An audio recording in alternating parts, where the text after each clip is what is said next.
learners, this is Neha Iqbal, your social science educator. Children, today I am going to teach you all second part of the chapter development.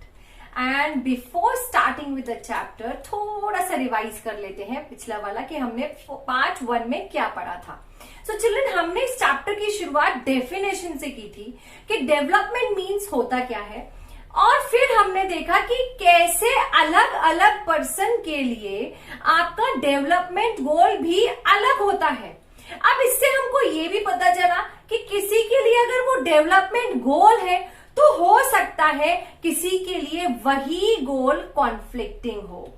And children, then we studied कि आपके जो भी countries income होती है वो कैसे calculate होती है. जितने भी कंट्री में अर्निंग पीपल होते हैं उनकी इनकम को प्लस कर दिया जाता है, कंट्री इनकम निकल आती है. अब इसी को हमें एवरेज इनकम में निकालना होता है तो हम इसका फॉर्मूला अप्लाई कर देते हैं. जो पूरी टोटल कंट्री की इनकम है उसको उतने ही नंबर ऑफ पॉपुलेशन से डिवाइड कर दो जितना आपने अर्निंग लोगों की इनकम को ऐड किया है, तो आपकी क्या निकल के आ जाती है, एवरेज इनकम.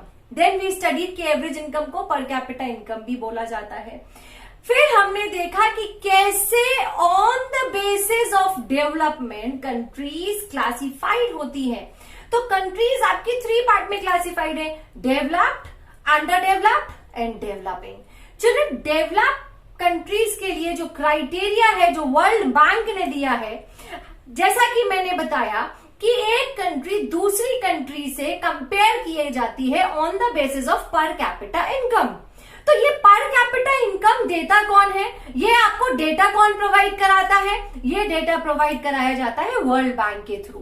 और ये डेटा जब वर्ल्ड बैंक प्रोवाइड कराती है तो वर्ल्ड बैंक ही हमको ये बताती है कि इतने से इतनी लिमिट है, अगर आपकी कंट्री की पर कैपिटा इनकम इतना से इतना जाता है तब आप डेवलप्ड में आएंगे, अंडर डेवलप में आएंगे, डेवलपिंग में आएंगे. और चिल्ड्रन, ये कंपैरिजन जो होता है वो डॉलर्स में ही होता है. तो as per world bank US dollars में अगर आपकी कंट्री की पर कैपिटा इनकम 12,056 है तो आप डेवलप्ड कंट्री है. अगर आपकी कंट्री की per capita income in US dollar 955 है तो आप अंडर डेवलप्ड है. एंड थर्ड वन, जो कि थोड़ा बच्चे कह रहे हैं कि ma'am it is 1820. Yes, you are absolutely right. US dollar per capita income 1820 अगर किसी कंट्री की है तो आप डेवलपिंग कंट्रीज में है. ये डेटा एक्चुअल में डिफर भी कर सकता है. Now children, before moving on to the further chapter, I would request you all to please subscribe my channel. If you haven't subscribed it, if you haven't shared it with your friends, those who are in 9th and 10th, please do share it. Now let's begin with the chapter. Children, first of all we have to study कि हमने देखा कि income के basis पे countries को compare किया जाता है. तो यहाँ आज हम जो टॉपिक पढ़ने वाले हैं वो ये है कि ना केवल इनकम के बेसिस पर but there are other criterias also जिसके बेसिस पर आप कंट्रीज को कंपेयर करते हैं कि ये डेवलप्ड है, अंडर डेवलप्ड है, डेवलपिंग है. Some of them are infant mortality rate. Now children, infant किसको कहते हैं? इन्फेंट्स जो होते हैं छोटे छोटे बच्चों को बोलते हैं जो कि 1 साल या 1 साल से कम उम्र के हैं. तो पहले इंडिया में क्या था कि जितने भी बच्चे जो 1 साल तक के होते थे या उससे कम उम्र के होते थे उनकी डेथ ज्यादा होती थी. रीजन, हेल्थ फैसिलिटीज नहीं थी, चिल्ड्रन, अवेयरनेस नहीं थी लोगों के अंदर. गवर्नमेंट ने फाइनली ये स्टेप लिया कि कैसे लोगों के अंदर अवेयरनेस फैलाई जाए. ये एक आपका स्टेप है जो ये इन्फेंट्स जो डेथ होती थी उसको रोकने के लिए. इसी अवेयरनेस और इसी प्रिकॉशंस की वजह से, हाई हेल्थ फैसिलिटीज की वजह से हम अपने इंडिया का जो इन्फेंट मोर्टेलिटी रेट है उसको लो कर पाए हैं. Children, here comes your 1 mark question, that is MCQ question. What is the full form of IMR? It stands for infant mortality rate. And second question which comes here is, which state has low mortality rate? That is Kerala में सबसे कम आपकी लो infant mortality rate है, बच्चों की वहां death कम होती है। अब चिल्ड्रन इसको मेजर कैसे करते हैं? आपके 1000 लाइव चिल्ड्रन पर ये आपकी कैलकुलेट की जाती है for a specific year. Now children next is literacy rate, मतलब एजुकेटेड लोगों की रेट यहां पूछी गई है। यही एजुकेशन फैसिलिटीज है जो हमारे इंडिया को आगे बढ़ाएगा। आप देखो आजकल ऐड आ रहा है विद द स्लोगन, पढ़ेगा इंडिया तभी तो बढ़ेगा इंडिया। What is it? तो ये लिटरेसी, एक्चुअल पहले ना ज्यादा लोग अनपढ़ होते थे, अनपढ़ होते तो ऑफ कोर्स कोई जॉब नहीं, कोई डेवलपमेंट नहीं, कोई स्टैंडर्ड ऑफ लिविंग नहीं, वही के वही रह जाते हैं। तो चलो लिटरेसी रेट एक ऐसी चीज है, अगर आप पढ़ लिख जाओगे, आप जॉब करोगे, आपके पास इनकम आएगी। तो हमारे इंडिया में लिटरेसी रेट पहले लो था, कम था, राइट। अभी चिल्ड्रन ये कैसे कैलकुलेट होती है? ये आपके 7 साल या उससे ऊपर के बच्चे जब स्कूल जाने लगते हैं, उस पॉपुलेशन के प्रपोर्शन को लिटरेसी रेट से मेजर किया जाता है। Now children next is net attendance ratio. अब यहां अटेंडेंस, जो स्कूल वाली अटेंडेंस होती है, आप बिल्कुल वही समझो और वही अटेंडेंस की बात हो रही है। पहले स्कूल में जो अटेंडेंस रेशियो था दैट वाज वेरी लो, ये रेशियो बढ़ाने के लिए Kerala took the very important step that was mid day meal. Children यहाँ क्या था? गवर्नमेंट स्कूल आपने सुना होगा दोपहर का खाना प्रोवाइड कराते हैं, तो Kerala was the first one two start it with. Actually Kerala ने ऐसा क्यों किया? क्योंकि वहां की जो गवर्नमेंट थी वो चाहती थी कि ज्यादा से ज्यादा बच्चे स्कूल पढ़ने आए, और जो पुअर या पॉवर्टी या बिलो पॉवर्टी लाइन के जो बच्चे होते हैं, उनके पेरेंट्स ना उनको स्कूल जरूर भेज देते हैं, क्योंकि उनको लगता है कि एक वक्त का खाना तो कम से कम बच्चे को मिलेगा, राइट। तो इस लालच से क्या हुआ? बच्चे स्कूल जाने लगे और बच्चे क्लासेस अटेंड करने लगे, तो ऐसे करके उन्होंने अटेंडेंस रेशियो को बढ़ाया। चिल्ड्रन ये तो क्लियर हो गया कि किसी भी नेशन को कंपेयर करने के लिए दूसरे नेशन से पर कैपिटा इनकम ही नहीं, but also other factors are important, and some of these factors are written over here, and the one more we are going to study is public facilities. Now what are public facilities? Let's study about it. As the word is describing itself that we are talking about government, because whenever we hear the word public, it means we are talking about government. So children, those facilities which are provided by the government to its citizen at an economical rate are known as public facilities. In simple words, हमारे एक अच्छे जीवन को गुजारने के लिए जो basic facilities की रिक्वायरमेंट होती है, वो गवर्नमेंट एक इकोनॉमिकल रेट पे हमको प्रोवाइड करती है, जैसे education, health, hospitals, even transportation, electricity, sanitation. अब जैसे कि फॉर एग्जाम्पल आप ले लें, आपकी रोज आसपास सफाई होती है, रोड स्वीपर्स आते हैं, वो कैसे आते हैं? वो कौन फैसिलिटी आपको प्रोवाइड कर रहा है? That government is providing. अगर कोई गवर्नमेंट स्कूल आपके लोकेलिटी में है तो वो कौन प्रोवाइड कर रहा है? गवर्नमेंट प्रोवाइड कर रही है। ट्रांसपोर्टेशन फैसिलिटीज जो कौन प्रोवाइड करता है? गवर्नमेंट प्रोवाइड करती है।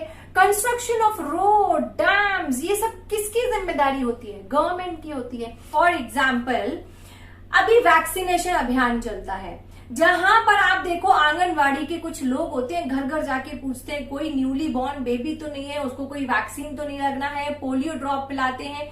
क्यों?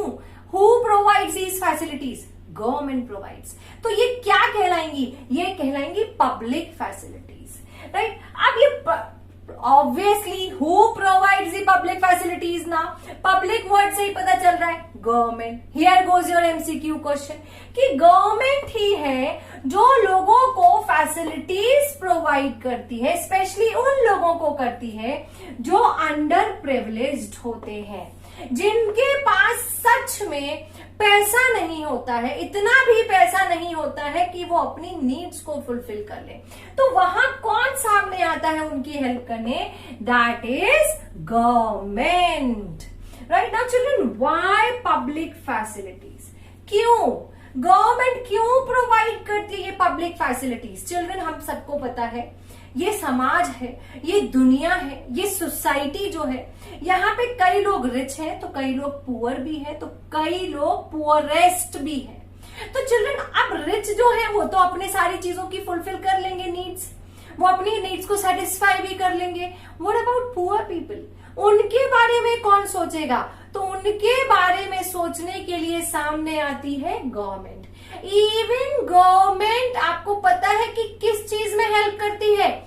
फूड को प्रोवाइड कराने में भी हेल्प करती है उन फैमिलीज के लिए जो रियली अंडर प्रिविलेज्ड हैं, जिनके पास इतना भी पैसा नहीं है कि वो अपनी खुद की नीड्स को फुलफिल कर ले। तो ये गवर्नमेंट कैसे करती है? फूड कैसे प्रोवाइड करती है? गवर्नमेंट पीडीएस के थ्रू फूड प्रोवाइड करती है। Here goes your 1 mark MCQ again. What is the full form of PDS? That is Public Distribution System. अब चिल्ड्रन, पब्लिक गवर्नमेंट, कौन डिस्ट्रीब्यूट कर रहा है? गवर्नमेंट। अब आपने सुना होगा राशन शॉप्स होती हैं, तो चिल्ड्रन ये राशन शॉप्स क्या है? वो वाली शॉप्स नहीं जो किराना की है, वो तो है। एक्चुअली राशन शॉप उनको कहते हैं जहां पर गवर्नमेंट ने फूड, ग्रेन्स, क्रॉप्स, इन सब के प्राइजेस को फिक्स कर दिया गया हो। फिक्सेशन ऑफ प्राइस, गवर्नमेंट कर देती है फिक्सेशन ऑफ प्राइस। कैसे? अगर आपके पास बीपीएल कार्ड है, now ma'am what is BPL? BPL means below poverty line. ऐसे लोग जो बिलो पॉवर्टी लाइन होते हैं, गवर्नमेंट एक क्राइटेरिया डिसाइड कर देती है थ्रू इनकम कि इतने से इतनी रुपीज में पर डे अगर कोई व्यक्ति कमा रहा है तो वो बिलो पॉवर्टी लाइन होगा। अब इट डिपेंड्स क्या है, ये डेटा आपका चेंज होता रहता है, राइट? तो चिल्ड्रन, ये लोगों के लिए गवर्नमेंट अलग से एक कार्ड बनाती है, बीपीएल कार्ड जिसको बोला जाता है। आप वो कार्ड लेके इन शॉप्स पे जाएंगे तो आपको पर पर्सन के हिसाब से 5 kg wheat, 1 kg rice, 1 packet of salt, ऐसी चीजें आपको गवर्नमेंट प्रोवाइड कराती है एट चीप रेट। अब कैसे प्रोवाइड कराती है? Through public distribution system. तो ये कौन सोचता है सोसाइटी में इन लोगों के बारे में, ऐसे अंडर प्रिविलेज लोगों के बारे में? पब्लिक सोचती है, गवर्नमेंट सोचती है। तो चिल्ड्रन, इसीलिए यहां हमने ये टॉपिक पढ़ा, व्हाई पब्लिक फैसिलिटी, क्योंकि उनके लिए तो कोई चाहिए ना सोचने के लिए। Now children, we will move on to our next topic, that is what is BMI। अभी चिल्ड्रन इनकम हो गया, बहुत सारे क्राइटेरियाज हमने पढ़ लिए। अब हमको ये पढ़ना है कि एक कंट्री को डेवलप बनाने के लिए और क्या क्राइटेरियाज होते हैं, जिनमें से एक हमारा आता है BMI। BMI stands for Body Mass Index. Here comes your MCQ question. What is the full form of BMI? So that is Body Mass Index. Actually children, हर किसी का बॉडी मास जो होता है, BMI जिसको कहते हैं, वो डिफरेंट होता है, बिकॉज सबकी हाइट भी डिफरेंट है, सबका वेट भी डिफरेंट है। बट गवर्नमेंट ने एक आइडियल वेट जो दे रखा है, 14 इयर्स, चाहे आपकी गर्ल ग्रुप एज हो या 14 इयर्स के बॉयज हो, उनका जो ideal weight as per government it must be between 18.5 and 24.9। ये एक 14 साल के बच्चे की उम्र के हिसाब से बॉडी मास इंडेक्स दे रखा है। The SI unit of body mass index is kgm square. Now children, what is Human Development Report? इसको क्या कहते हैं? Its short form is HDR. Children, ये एक दूसरा मेथड है कंट्रीज को कंपेयर करने के लिए। जैसे हम पर कैपिटा इनकम को यूज करते हैं, ये आपके इनकम क्राइटेरिया को बताता है, ऐसे ही ह्यूमन डेवलपमेंट इंडेक्स है जो आप क्या एक कंट्री को दूसरी कंट्री से कंपेयर करने में हेल्प करता है। नाउ मैम, ये HDI में होता क्या है?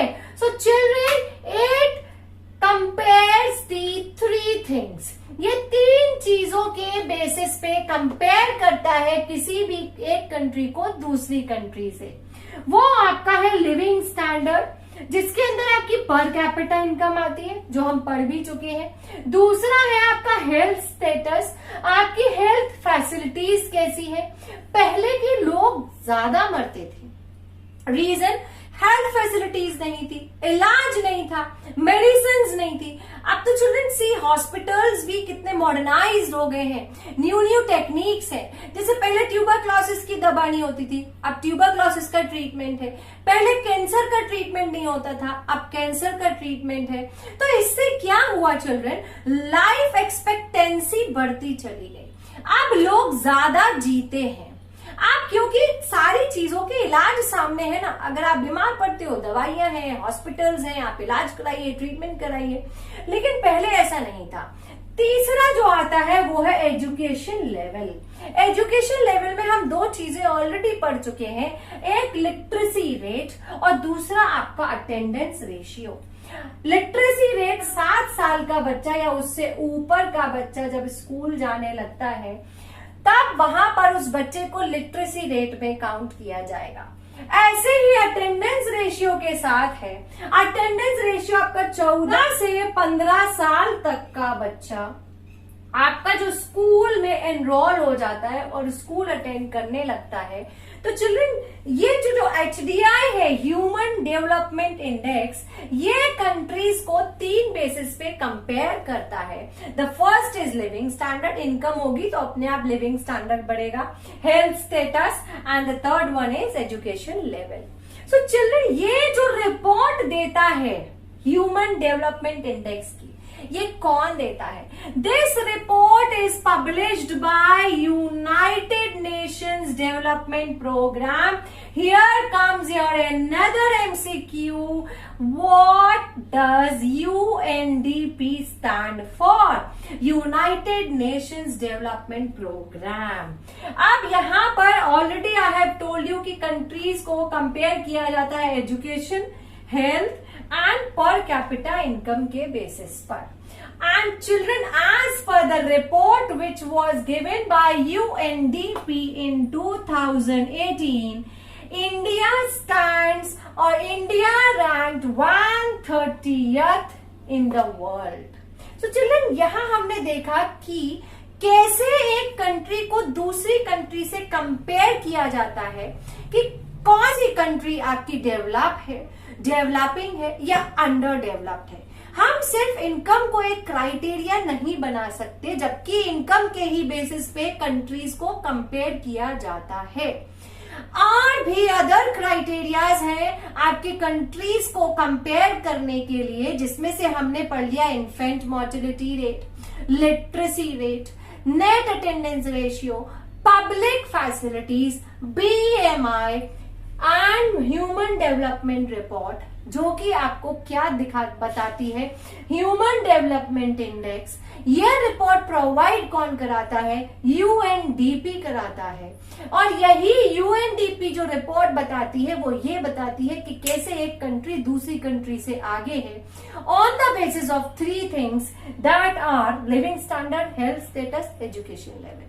Now the last topic of the chapter, that is sustainable development, we have already discussed it about in our geography. The chapter name is resources and development.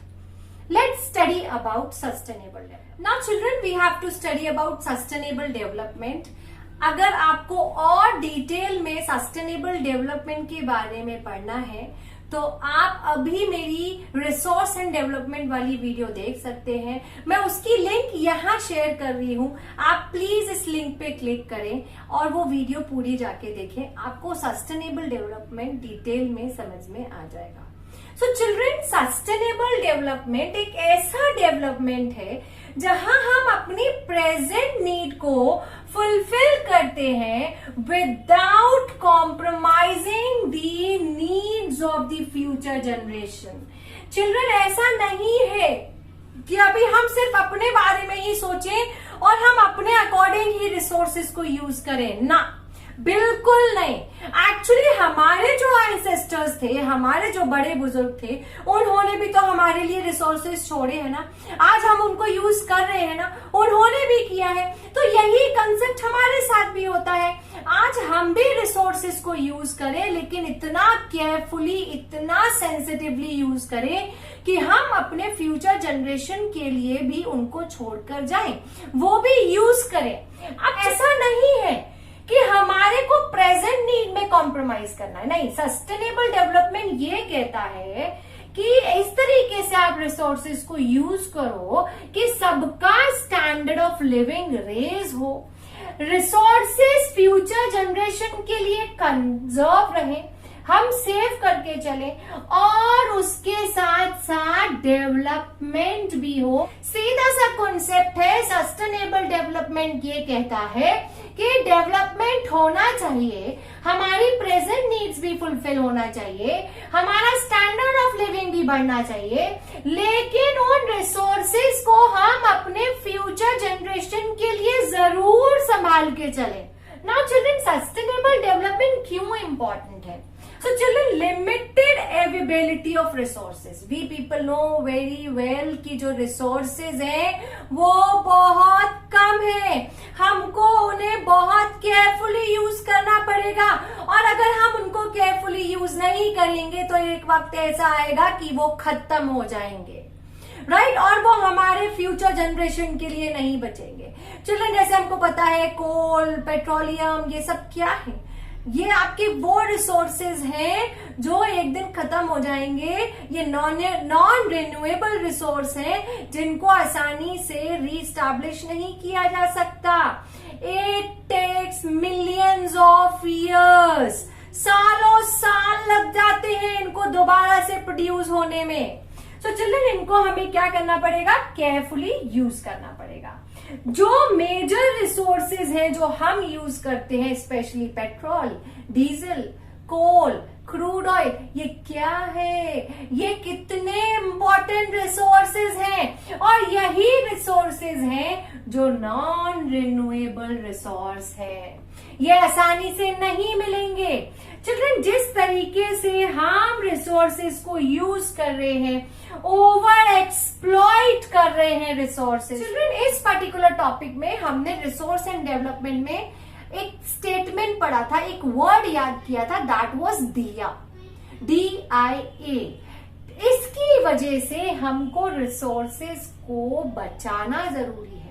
हमने अपनी resources को इस तरीके से यूज करना है कि वो ओवर एक्सप्लॉइट ना हो। इस मोमेंट पे गांधी जी ने कहा था that there is enough to satisfy everybody's needs but not for anybody's greed. लालच को सेटिस्फाई करने के लिए नहीं है हमारे पास रिसोर्सेज, हाँ, इतना है कि आपकी प्रेजेंट नीड फुलफिल हो जाएगी।